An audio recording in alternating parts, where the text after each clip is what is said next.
and then they go, oh my God, I'm my own boss here, and they can fly with it. You have a lifetime learning, constant learning mentality. You can be successful, you can be a great leader, but you still are going to have bad things happen to you. I love that when the student becomes the teacher. It was a classic. Yeah. Welcome to Building Your Sales Engine. I'm your host, Mark McGraw. Hey friends, welcome back to Building Your Sales Engine. I'm your host, Mark McGraw. Hey, in today's episode, I spent some time with a very, very close friend of mine, Terry Turley. Terry is the Senior National Sales Director of a very, very large global wealth management and insurance company. He literally started with the business and he was an individual contributor, and he now has thousands and thousands of people that report in up to him at this point. And he is a legend in his business. It is a national name and an all-around great guy. But he's going to walk you through his three pillars of the core philosophies that he has in terms of life and growing a business and being wildly successful in his professional and personal life. So I think you're really going to enjoy this episode. If you would like the show notes, please go visit buildingyoursalesengine.com/giveaway, and you can go get the notes. Always reach out to us if we can be of help to you in some way, shape, or form. Let's dive into the episode with Terry.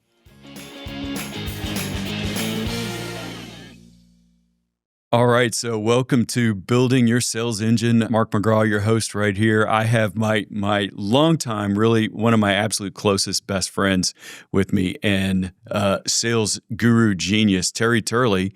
Welcome to the podcast. Welcome to the show, sir. Well, Mark, I want to thank you for being here. Boy, this place is just absolutely amazing. Your studio I haven't been in here before, so this is, you've done a great job, man. I'm excited because, I'm a Star Trek fan too, and I feel like I'm almost sitting in the conference room at Star Trek, And by the way, to get everything running, I feel like I'm launching the space shuttle every single time. I get that. So we're big fans of checklists, and I'm going through the checklist. A minute ago, I even said, well, I got to make sure I pronounce your name right. I've known you for 17 years. We've been on trips across the world together, all the above. So good to have you on the show, and we're going to talk sales today. And we've talked sales a lot over the years, but how about a little background on you, what you got going on, and how'd you end up in sales? And let's start there and talk about all good things. I wish to say that I started in sales. Probably I should have, but I was originally in the bowling business. I think you know that, and I was with a company for about 13 or 14 years, and I probably would have stayed there, but they got involved in a leverage buyout. It was a big chain, and they came in one day and just eliminated all the executives, of which I was one, and kind of went home and was like, oh my God, I don't know if you ever had that experience, but it was like, where's the next dollar coming from? So that was my introduction into sales. I got into financial services like shortly thereafter that part-time. And boy, you talk about terror, Mark. I was just, to go from telling people what to do and managing them to try and convince them to do something they didn't know they wanted to do, and then them have say no. I went through probably for a year or more, maybe longer, pure terror of like, oh my God, what am I doing? So. But you survived. I did survive. You've become, in your organization, a legend in your organization. Your organization is not small. No, we're not. How many people are around you? At last count, and I don't look at it as closely as I used to, but I think we probably have about 600 offices across the country in our group. And probably now we have a lot of part-time people that work in those locations. I think we probably average 15 to 20. So we're probably somewhere between 12 to 13,000, and we've been growing. So it's been hey, I always tell people, my wife used to say when one door closes, another one opens. Well, that door that closed on the bowling business and got me into this sales is like, oh my God, boy, where would I be had that never happened? It's amazing, and our lives are so much better. Oh yes, as a result of that. And so your organization is a sizable organization. You've seen thousands and thousands of salespeople. You've helped coach and develop and train and recruit these people, and you got a ton of experience in terms of helping people start up and ramp up businesses. Yeah, it's and I know you know this because you have a similar experience. I don't think I used to say this story all the time is that it's one thing to get Christmas presents when you're a kid. It's another thing as a parent to see the glee on their faces when they get their presents. And for me, it's always been more exciting to that aspect than actually getting something myself. Yeah. And so to watch people do really, really well after you've had some time to spend time with them, and their failures along the way. I know you've had experience with that too, but I don't remember any of those. I remember the ones that I was able to help. And, I have quite a few people that, come to mind. And even now, I don't do it as much as I used to, but I still have some people that I work with fairly regularly. And it's marvelous to see the change and the improvement in their lives. Isn't that the greatest part of being in managing other people is seeing their development, seeing their growth, watch them really kind of lift themselves up. And you got stories of people that have gone from absolutely nothing in a respectful way to now unbelievable success. Yeah, it's hard to imagine, but there was a time when I probably knew every single person in our organization that say, now I'm going back years, that made $100,000 a year. There's no way I could even calculate that now. Then I knew everybody that was at 250. I can't do that anymore. Then I knew everybody that was at 500. I can just do that now. And then we have many people that are also over $1 million a year working with us. So that's really good. But who largely these folks have come from nothing, and you've helped them be able to accomplish amazing things. Yeah, they come from a variety of background. And that's another exciting thing about it is that in sales, it's probably really a true meritocracy, isn't it? Because you sit there and you've got to do it yourself. You can be coached, but it's not, if you came from so-and-so or someplace, or you were a Harvard graduate, or you were this or that, that's not necessarily going to make you a great person in our businesses. It's just not. And so that's overcoming the objections. That's the self-improvement. It's the desire and the discipline to do that. And sometimes I have a friend of ours that of mine that I've worked with for over the years, and I said, "Well, what kept you going?" And he goes, "Terry, I just can't work for anybody else." Yeah, and we do run into that a lot. Yeah. It's like we're unhireable. Yes, I want to let you know. And so you learn that after a while. There are just some people that are just not meant to have a boss. And they don't understand it till they get into maybe what we do, and then they go, "Oh my God, I'm my own boss here," and they can fly with it very easily. Yeah, and it takes a special discipline for sure to go through that. Absolutely, Terry. One thing there's many things and you are one of my closest friends, and for those that listen, they don't necessarily know that, so I put that out. Okay, and it's not to make you blush, but. The fact is that I know you very well, and one thing that I have always been inspired about with you is you have a lifetime learning, constant learning mentality, and it's just very much woven into you. You just never want to stop learning. Where does that come from? And let's talk about how do you go about developing that? That's a really interesting question because I probably get it initially from school. Mm-hmm. I once heard Sean Connery say that the greatest gift he ever got was reading. And I was not allowed, because of the school that I went to growing up, to watch television. You were not allowed to watch any television Monday through Thursday, unless they said there was a PBS show on or something, and we want you to watch this. So I had a fascination for, even at that time, reading books. So I would take books out of the library and read, and that's where that started from, you know.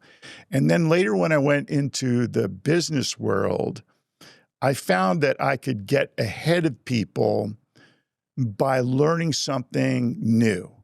Not all of that stuff worked. I remember, oh my God, I think it was The Art of Japanese Management is one of the first books I ever read. And then Theory of Chaos. There was quite a few of the books that I read very early on, The E-Myth, all of which I used in the business to work with people. And I found that helped me help them get better. So all of those things kind of started. And then I just expanded that into other things over the years. So like I've kind of developed like what I call a kind of a three-pronged philosophy of life overall. I feel a Turleyism coming on. Yeah, you do. So you're going to be familiar with this because we know each other. We are good friends. And I learned in each one of our businesses that I was in that this helped. And one of them was, and I learned this from you. This one took the longest, by the way, is a sales system. Yeah. Okay, so when I got into sales, I would hunt and peck around. In our company, we had very, very good people that were there. You know, not all of them were accessible. And of course, things have changed now that we have the videos and all the rest of the things, but those things weren't necessarily available. So depending on who you ran into and who you talked to, you might get a little tidbit here, a little bit tidbit there. But I always kind of felt like something was missing. There wasn't really a, set system. We had a founder who had a really good system, but it was like some things would be missing a little bit. So when I ran across Sandler, and you introduced me to it, I went to myself. It was, I call them aha moments. And I went, aha, well, that's why this thing here that I heard from this guy over here works. And that's why this thing over here from this guy over here doesn't work. And the guys over there are other sales trainers, other sales trainers or representatives that have a variety of different successes, and so I started to look at that and I went like, oh, okay. So I would, as you and I be friends, I would write these things down, and I would some things you would say, and then I would read the material and I would get more involved in it, and we're going back decades now. And I would write in sections where, okay, well, this guy said this, and what this really is post-sell, as an example, okay? Our founder had a great thing, and he says, well, if you don't like this, blah, blah, blah, and he had a couple things that went, that's what that is.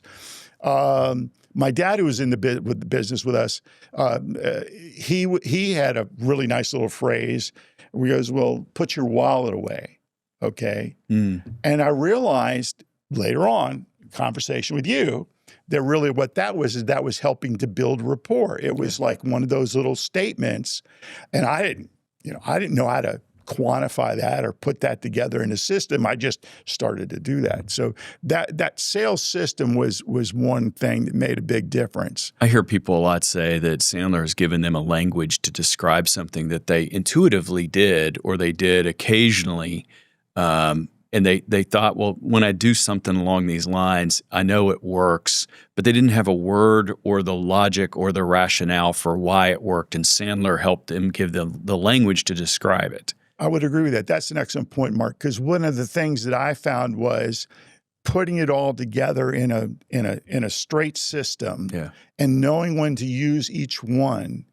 And I learned heavily in sales. I don't know what your first experience was, okay, the person says this and you say that. and you say it exactly like this, and you have to memorize it, and you have scripts, over and over and over again. And by the way, I'm not against scripts because it really did help me early in the beginning because I like, what do you say? It's like, I don't know, So I had this long script, things that we would memorize, and we would memorize certain objections that you had to overcome, and you would say it exactly the way to, and you try to pause exactly in the right place.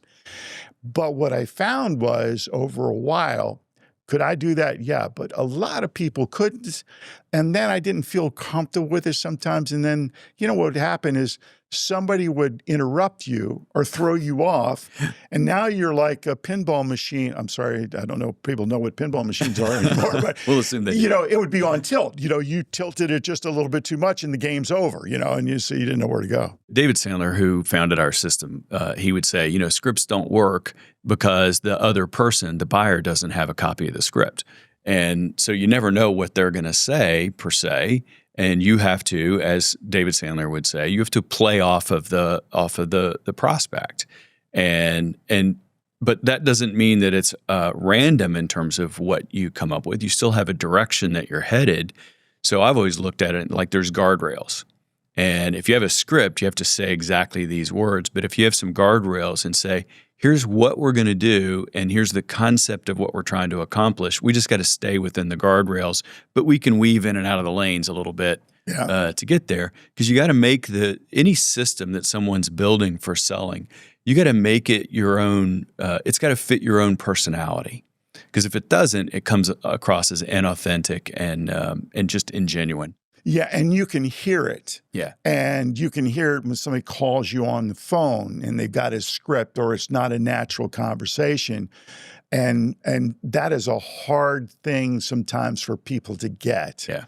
And I also, again, go back to that system allows you to be an adult, have an adult conversation.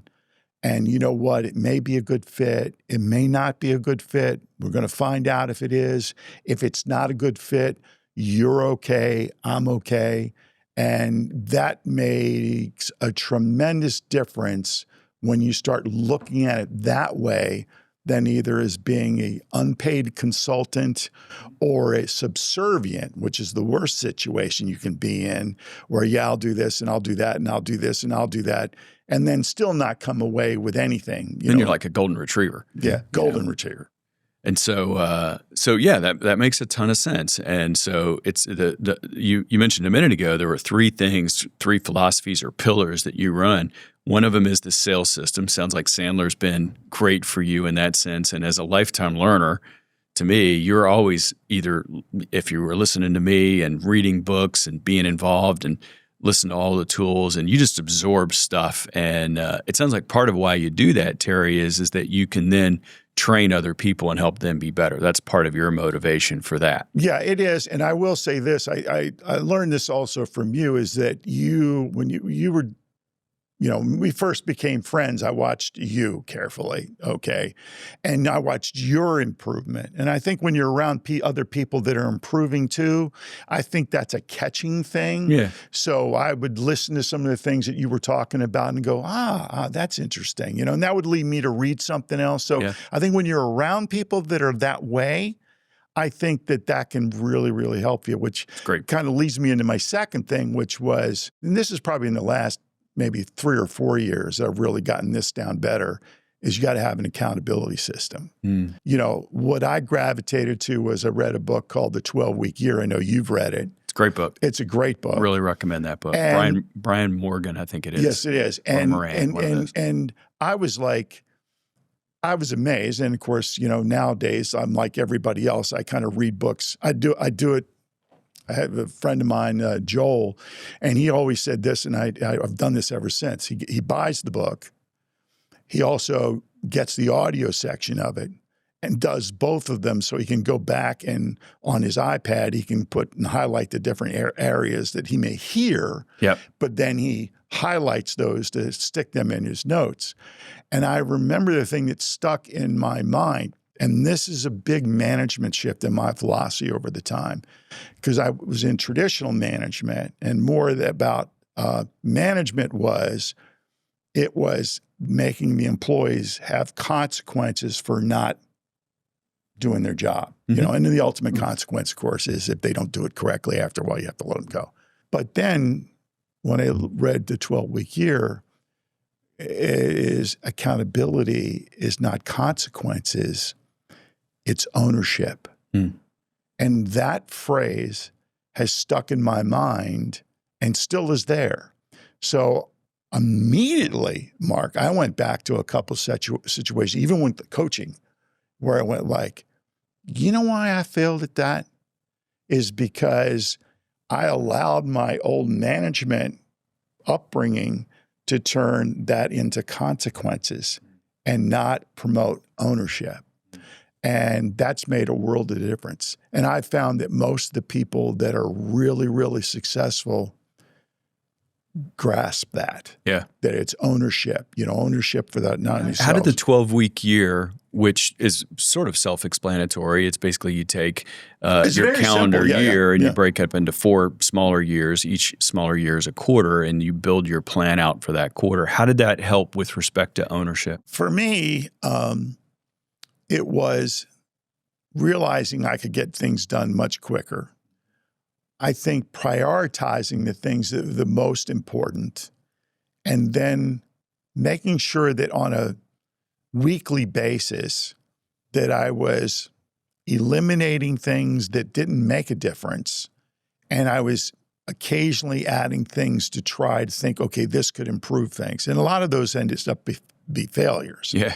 But there were some things that I would get in and go, oh my God, this works.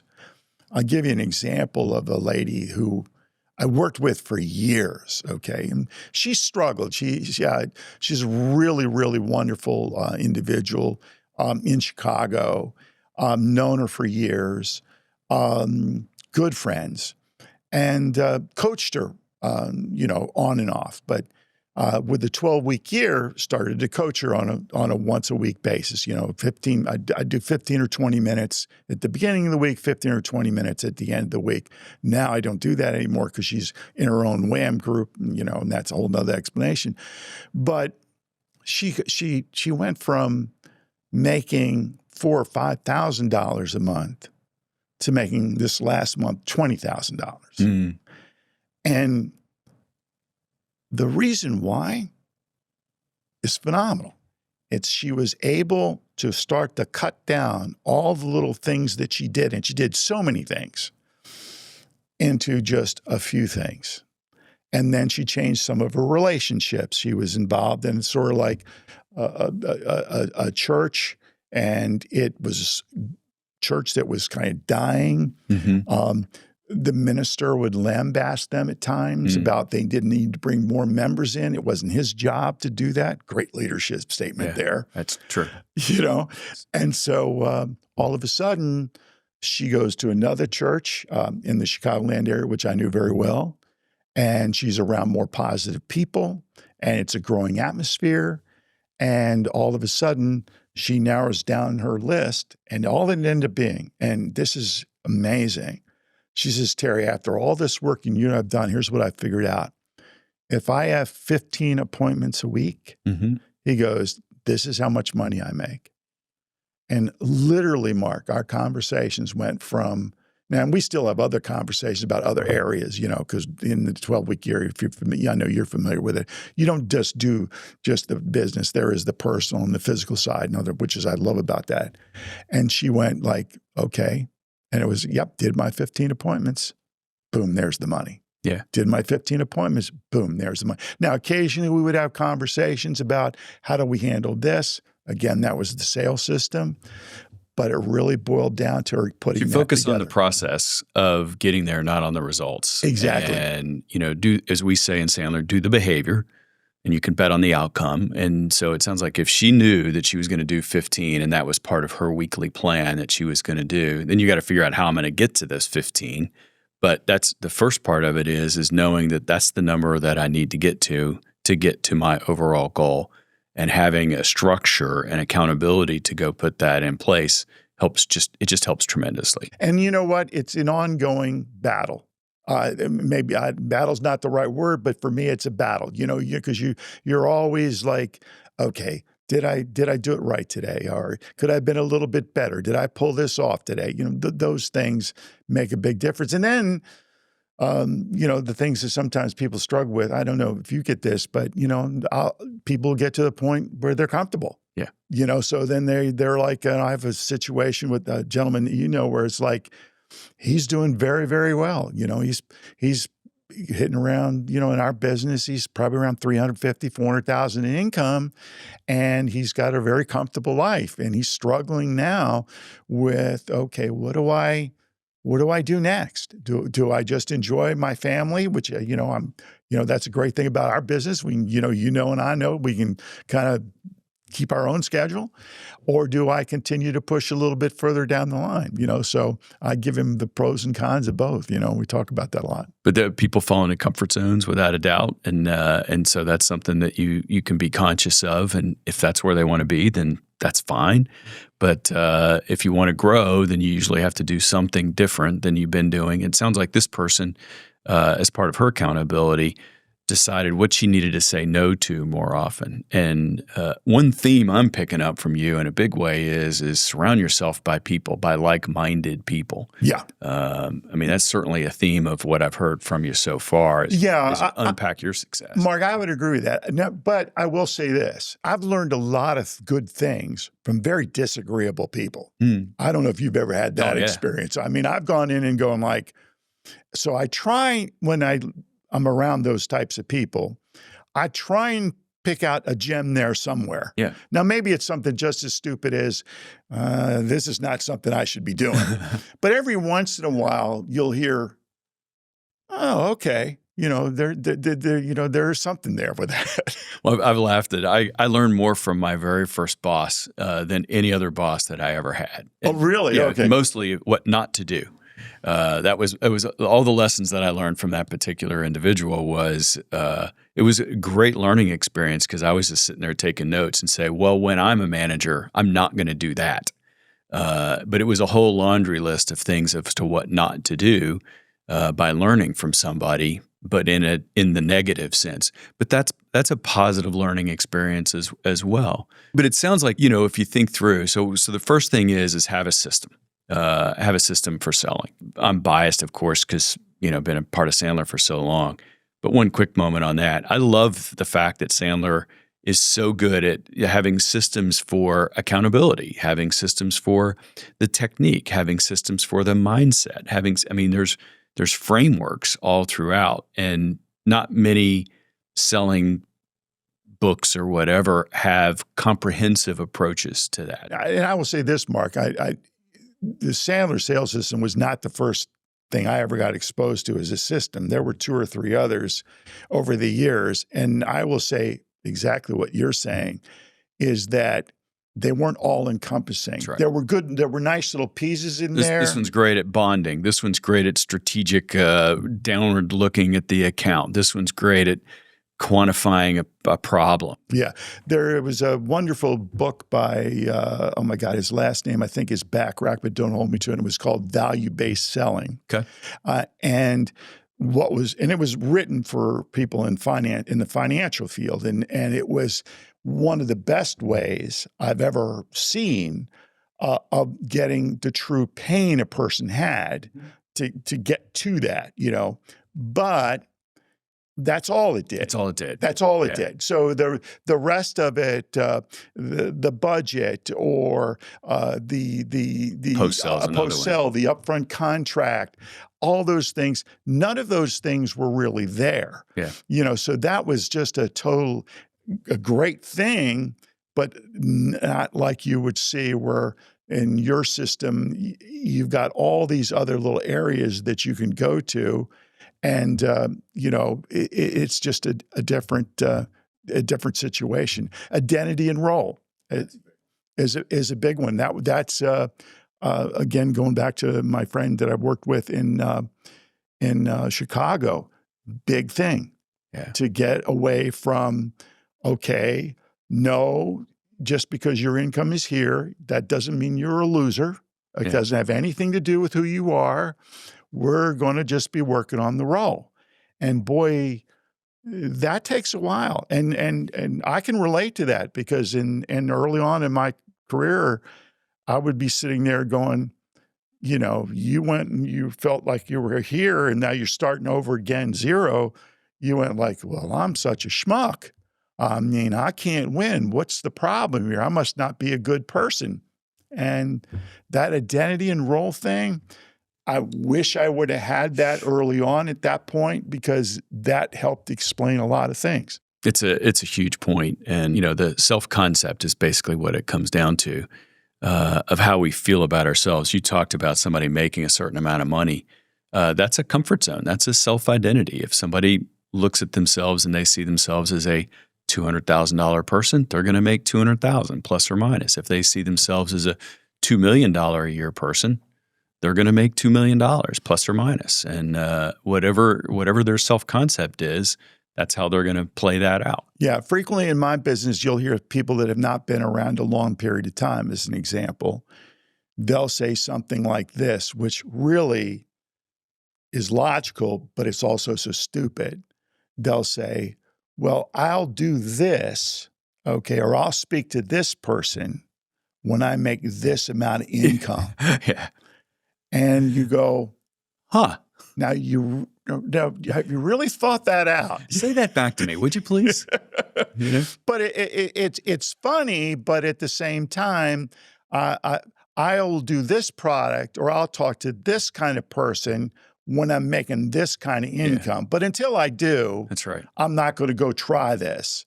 And I'm going like, and that's where your I had a sports background. It came like, well, that's like me saying, well, I'm not going to try and play at this level. Okay, until I'm really great at this level. I'm not going to try and play against anybody else better than me. Or, I pitched in high school and college. No, that batter is just a little bit too good for me. I'm not throwing a pitch to him. That doesn't work.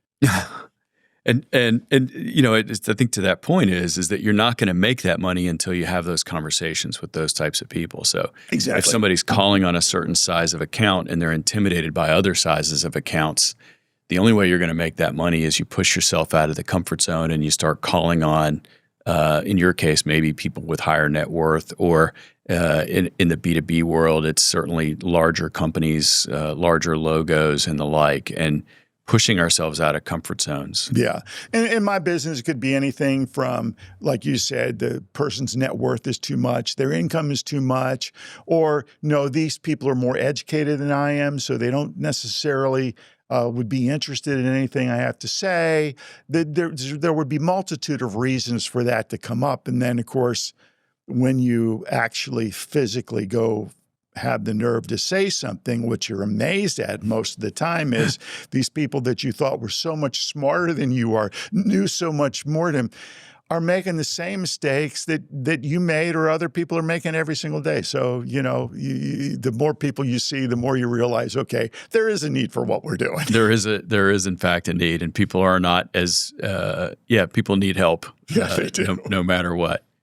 So I can't let the third piece of this thing go by, and that third piece is, what's that third philosophy? So the first one's the selling system, second's accountability. What's the third piece of the framework for Terry Turley? For me, it's and this is the harder one, okay, actually, because this is a lifelong thing, and probably it's a personal business philosophy system. And I don't think that you can be successful in business and not have a personal philosophy about the way you're going to conduct yourself. And that goes with your family and that goes with your business. Our founder used to say something along this lines. He said, I'd see so many people in sales and they would make great income and they would be my heroes. And then I would learn that they have a rotten family situation and they got rotten this and rotten that. And we see it in life. I mean, you see a lot of successful people who make tremendous amounts of income, but would you say they've had a successful life? And a lot of times my answer is just an observation, no. And you mentioned a couple of bad bosses. I had one or two bad bosses, two great bosses. And I would study both of them, and I've noticed that the ones that I really gravitated to, they seem to have it all running together well. Yeah. And I didn't want to have a situation where I did that, and it's hard. So I gravitate a little bit towards on my philosophy side, Stoicism. I'm a big believer in, well, not believer, but reader of Marcus Aurelius, who's been one of my favorite authors for a number of years. And just the concept of you can be successful, you can be a great leader, but you still are going to have bad things happen to you. Yeah. And even if something bad happens to you, whether it's your family or the people around you, whatever it is, you still have to get up the next day. You're here for a purpose. And the purpose is not to, and I try to bring this across in my coaching, is not to just to lay around. It's to do something. Yeah. And that could be do something for your business. Make sure your business grows. It could be if you reach the point where you're happy with that, it could be where your community grows. And your community could be your friends, your family, a charity or something that you want to get involved with. So it keeps you moving in that direction. And so I really see that as that other cornerstone there. Your faith, it could be that as well. So I really see those three things. Those feel like core principles. They feel like philosophies of running your life, and Yes. and not just business. Because to your point, and I've seen this so many times, where somebody's doing great in business and they let their health suffer, and then their health suffers, and then their business suffers, and then their business suffers, and then their family suffers, and then their family suffers, and then their spirit suffers. And then, if you get any one wrong in we call it the wheel of life, it's sort of the 7 main pillars of your life. If you get any one wrong, it can contaminate and throw the others off. So part of your philosophy is to be well-rounded, to not just be successful in roles, in one role being business or sales, but be successful and inspirational in all roles. Yeah, and you when you and I were talking, and I was watching what you were doing with yourself, that helped me understand that even more. And when I started coaching, and putting that into the part of what we were talking about, whether it was like even the 12-week year, I found this, and I don't know if you found this at all. If I was talking to somebody and I noticed and this is the other thing about training and having philosophy, you start to see facial expressions better. You start to pick up tones better. You start to not just listen to the words, but how they're being delivered. And I would notice when somebody was talking about, oh, how'd your week go? And I would hear different phrases, and I would see the way they would talk, and I would go, by the way, John, how's the exercise program going? Are you still doing this? Because we've done. No, it's funny, I haven't done that. Or I'd be talking about what they were reading, and what I would notice is there would be a drop in attitude. When those things started to kind of leave, and with some people it would be their eating, with some people it would be exercise, with some people it would be other issues. It may be something personal. And, so there's a lot to get involved with people when you're coaching them on that, to find out what's the reasons behind what's going on the numbers. Yeah. And you learn that, and that makes a big difference, I was talking with a manager the other day, and they were telling me about an employee that has been a good employee through the course of their tenure at the company, which had been years and years. But they said, in the last 9 months, things have really been suffering, and they haven't put numbers together and all this. And I said, first thing I want you to do is go find out if there's something personal going on, because almost always that's the case. It is. And people. I mean, this is back to the point in terms of your number 3 philosophies of life, is you have to be well-rounded enough. You have to have enough, because you can have those things that happen, and sometimes they're out of your control. And again, I think that's where Stoicism helps a lot, because you deal with the reality of what it is as opposed to trying to make it into something that it's not. And so I think the lesson I'm hearing from you there is on item 3, have some, and I'd prefer them to be written. I would counsel somebody to write them down. What are your philosophies of how you're going to approach life and how you're going to approach obstacles, how you're going to approach difficulties that you have and goals that you're going to achieve, and get them written down. At least that would be something I would throw into it. Yeah, I definitely think that because, again, going back to the 12-week year, writing those things, I don't know what it is. I tried the software little thing, where they have a little software program with that. And I'm not against technology. You know you that. Are the number one. Oh, well, I think you're getting surpassing me here. But I did find that when I wrote it down in a book, it made a big difference to me, And to go back to what you were talking about, just to back that up, is how are you going to react? One of the things from Marcus Aurelius, he said, was every day you're going to wake up and you're going to meet scoundrels and you're going to meet stupid people and you're going to meet good people and that's not going to change. Yeah. And now your reactions to all those things is what you have to determine that you're going to do so that you control that. Yeah. You can't control what goes on, but you can control what you do with that information. Yeah. And so that's a fascinating way of looking at things, And so I was like, wow, that makes a great deal of sense. It is a fantastic way to think of it. And I think for people listening too, is to pre-decide how you're going to handle circumstances. So if you think about on the selling side of things, if you go into a meeting and you pre-decide how you're going to react if they get upset, or you pre-decide in terms of prospecting how you're going to respond, it bolsters our confidence to be able to handle those situations. So when it does happen, it's like a BB hitting a tank. It's popping right off. I'm going to use that yourself. BB hitting It is yours to keep. Okay, Mark, I'm going to write that down. I'm going to copy that. and that is why you're a lifetime learner. And there's a lot of people too, Terry, you and I have both seen it, that learn something and then they don't apply it. They read a book, but they don't put it into practice. Yeah. And you have been one of those souls that you put it into practice. You study, you seem to write things down, you collect, you curate things, and that is a wonderful skill set that everybody should have in their lives. Well, I got to tell you this story because you'll laugh at this and I know you do this because this is where I got it from. And when you were talking about just the natural, when you push, people want to push back, right? So I remembered you did that several times. And so I had a conversation with somebody the other day across the table, and they were kind of saying, something that came up, and I said, well, look, let me show you something. And so I put my hand up and I pushed again. I said, put your hand up, and I pushed slightly against the hand. And of course, copying it from you. And they pushed back. Oh, pushed back. It was like more than I thought they would, right?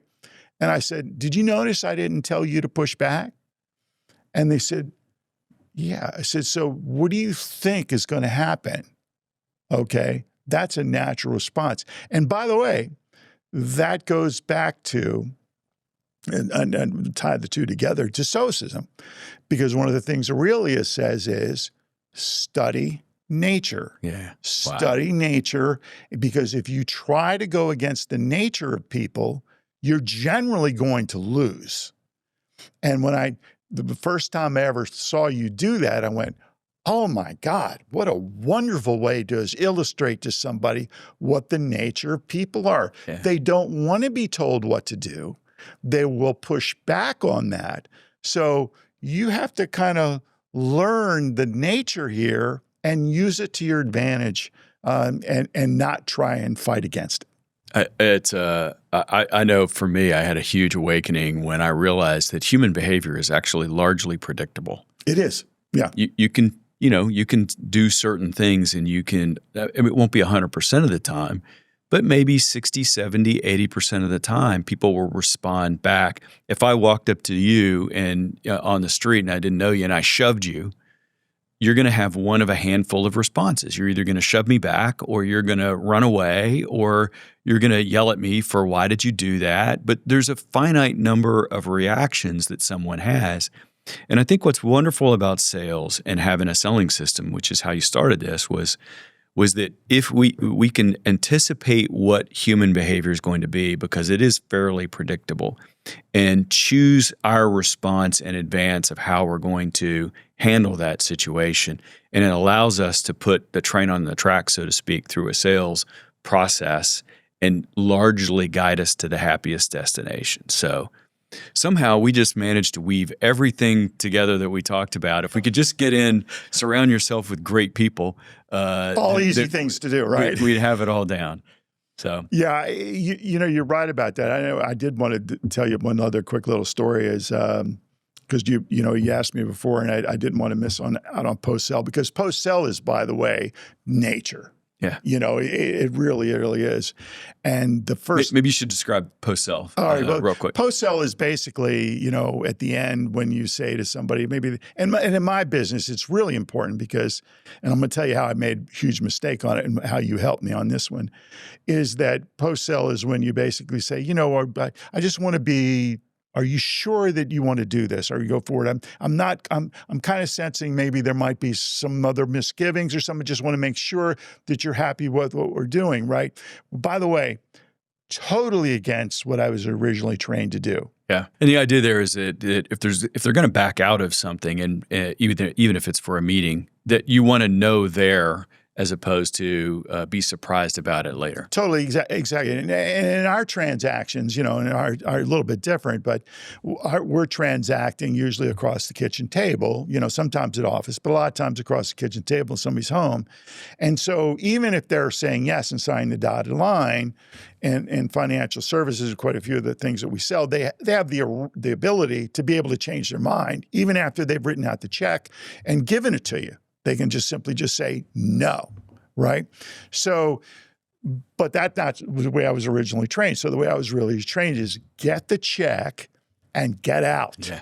I don't know if you're familiar with this or not. So I have to tell you this quick little story. So I'm field training one of my guys. His name was Calvin. I'm going back, oh my God, this may be 25, 30 years ago. And so I'm training him the same way I've been trained, okay? And so we finished everything. I'm just there monitoring so that he now can be by himself. And I'm just doing my little checklist like, we were talking about at the beginning. And so I trained him. Okay, you get the check, you have it signed, you fill the paperwork out, you thank the client, and you leave. So Calvin is sitting there. Was at Morgan State University. He was a professor there, and probably smarter than I in a lot of different things. And so he sits there and he looks across at the couple, and I'm sitting there like this, and he's folding up his things, and he goes, I'm really not sure you understood everything I just did.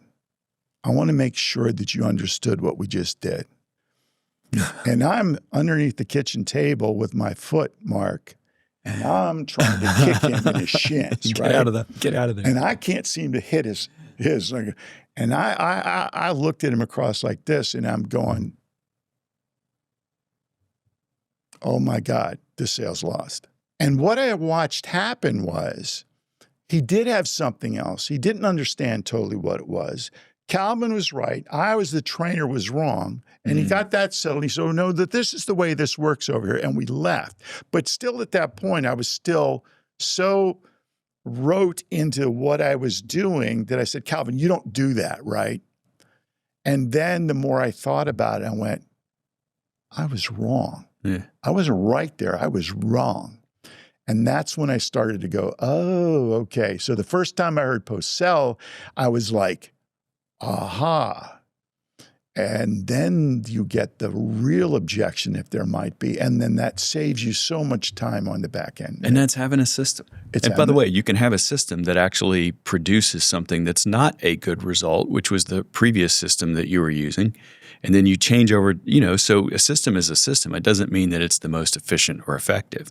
But you found another system inside of there. And it's interesting that I love that when the student becomes the teacher. It was a classic moment of that.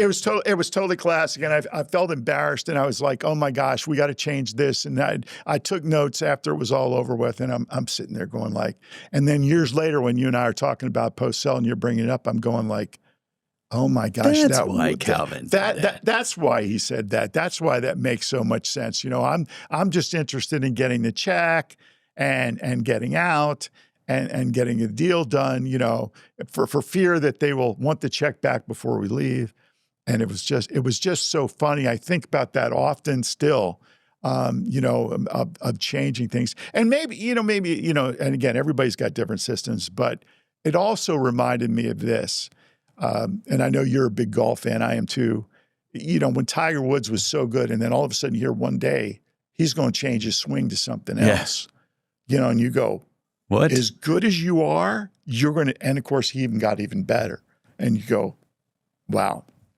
And that's sports and that's life, you get better. We're always in search of better. Yes. I think is what it comes down to. So great lessons from you as always, Terry. Surround yourself with great people. I have done that in our friendship and over the years, and it's great to be a part of your world. And I'm so glad you took some time and shared some of your knowledge. Well, Mark, insight. anytime. And listen, I said, like I said, we were neighbors for a long time, and like I said, you have influenced so many people, and it's been great to be around you and watch you build your business and pick your brain, and on things other than just business too. It's we've enjoyed our like you said, we've traveled together, our wives and you and I, and we've had some great times And that's the other part of life, you gotta enjoy the journey as you go along. You really do. You really do.